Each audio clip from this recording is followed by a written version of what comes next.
All right. So we just got done watching Sailor Moon Season 1, Episode 43. This episode is called, Is Usagi Going It Alone? The Sailor Senshi Get Into a Big Fight. Yeah. Now, this episode begins with a night mission.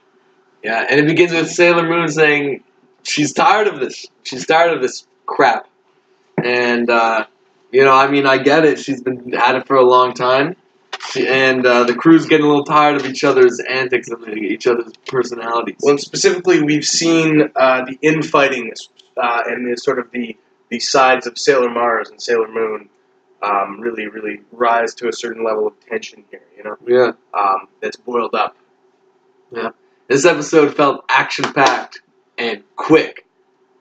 It became action-packed very quick, and I like that speed, and I like how quick, fast-paced things were in this episode. I think that was good for Kiefer. When was the last time you watched an episode of Sailor Moon? Probably at least 15 years ago. 15 years ago, probably. Wow. Maybe a couple times in between then. 15 years ago, yeah. Yeah, like I've watched. I would have been like 10 years old then, something like that. That's pretty 15 crazy. years ago, yeah. You were like 14. 15 years ago? Yeah. Yeah. Well, who's counting? Yeah, who's counting? The years just go by, man. Especially when watching it, Sailor Moon at this rate. So, this was your introduction back into the show. Yeah. And how'd you feel about this episode? I was glad that the cats always seemed to know what was right. Yeah, and that's actually something I had here. Is Luna's always watching. Luna's always watching, and she can always sniff the problem. Well, that's what I really liked about this episode. This was a very group focused episode, and I've been complaining in the last 3, 4, 5 episodes, especially as so Sailor Venus was only introduced into the cast recently, the fifth and final Sailor. Last 5 or 6 episodes, and really actually seeing the whole group as one interacting together and having this complicated dynamic. Because when you have 5 main sailors, main cast members, you really have something to explore there. You're going to actually have fleshed out characters. There's going to be we saw them, maybe stepping up their writing and comfort as an ensemble. Yeah. Yeah, and with all that, the infighting commences, and with infighting, you get paparazzi. And that was a big focus. This whole episode that's something I wrote a lot about here in my notes, was that we often forget as an audience, because they do not hammer this home very often, but that they are celebrities. Yeah. They are a subject of interest in people of Tokyo. Yeah. Right? Yeah, which is pretty interesting. And I don't know has it been established, do they just walk amongst... Do people not recognize the sailors? They don't recognize the sailors when they're not transformed. Wow. It's one thing I was thinking about, actually, I was realizing this, is that when they transform, I don't think we've ever discussed this in past reviews, but when they transform, they are becoming taller and more woman-like as opposed to girl-like. That's a crucial factor in the transformation. They become superheroes. Yeah. They become superheroes. So yeah. That's their power. Yeah, exactly. They become superheroes. Yeah. And so, to hammer that idea home that they are... in fact, celebrities. This whole episode revolves around tabloids, and I found. So are Yuma in this episode? A tabloid Yuma, which I find very funny. I like the joke is that, those paparazzis, tabloid writers, they're out to get. They're just out to get. Celebrities or whatever. These people in the public eye, and come up with anything they can to, throw them under the bus. And I think this was a huge. Very obvious. So our Yuma in this episode was called Bon Bon, which I found to be a bit of comedic relief in that when they were in their transformative, evil, Dark Kingdom state, they would end almost every single sentence with Bon Bon. Bon Bon. They'd be like, "Hey, I'm going to get you, Sailor Moon, Bon Bon." Whatever. Yeah. I thought that was pretty entertaining. It sounded kind of goofy. Good little quirk. Quirk.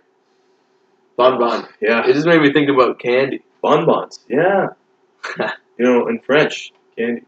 Yeah. Bon bon. Well, that's why I thought about candy. Hey, bon bon. Yeah. Yeah. That's what I'm saying. Man. But Luna's always watching. And the loyalty in this episode is crazy. Yeah, definitely the dopest part of the episode was you have marijuana? I have... What? Do you have the marijuana? Oh.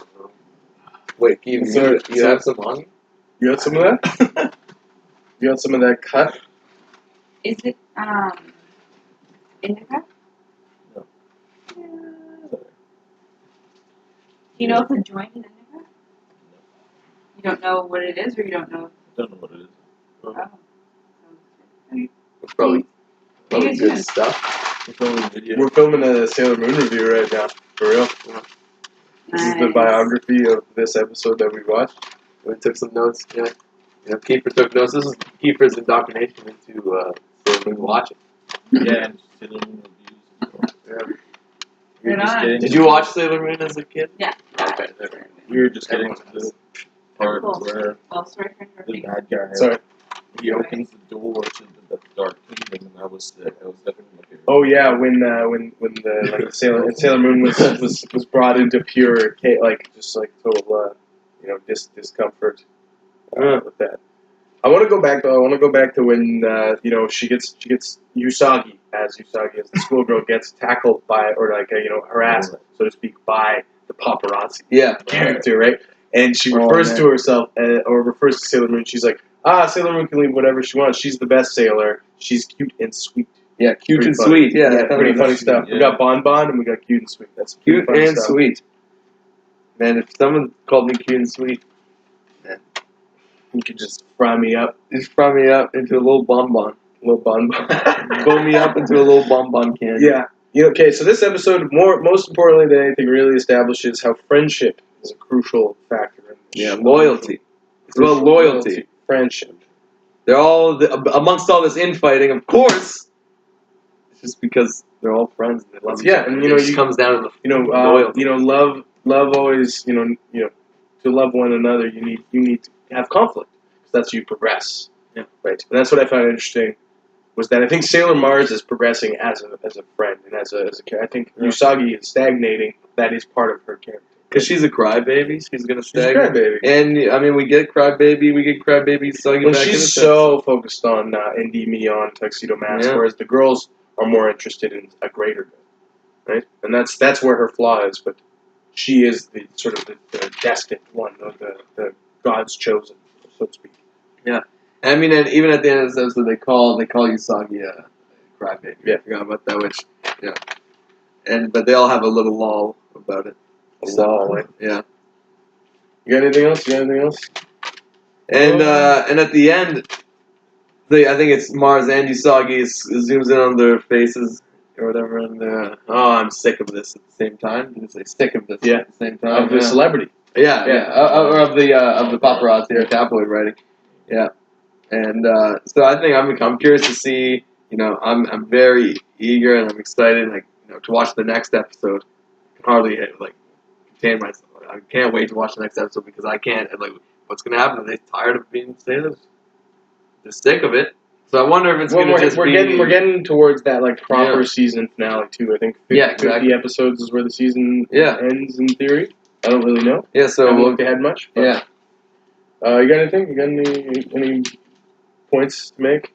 Well, it was better than any of the other Sailor Moon episodes I watched recently. Yeah. There you go. And it's generally it's right at the top of the pile for the next one to compete with. Perfect. In my mind. And I actually like at the end of the episode that Sailor Moon said, for the finish, moon healing escalation. She's never said for the finish before. She usually just does the moon healing escalation, but this time she said, and for the finish, moon healing escalation. Got two quick other points I'd like to make.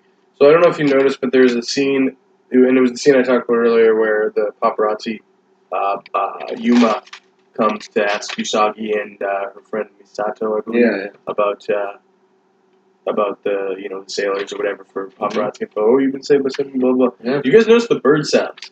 The birds. The bird sounds. The sound design with the bird sounds in the background of that scene. Was that bird sound? Yeah, there was bird sounds in the background. There was no score. It was just bird sounds and dialogue, and it was really well done. That's interesting. Yeah. And I will say I believe there was a new piece in this one. So a lot of the music was repeated throughout the series. So in the conflict between Bon Bon, Kunzite, and Usagi, there was this sort of beautiful anthematic violin dissonant-ish piece. And it was, I believe, a solo violin piece. I think so. Just beautiful. As far as I recall. Probably. So I think with that, I think that's it. Kiefer, thanks for being with us. Yes, it was a pleasure. Kiefer. Always a pleasure. Pleasure. Yeah. Thanks for watching.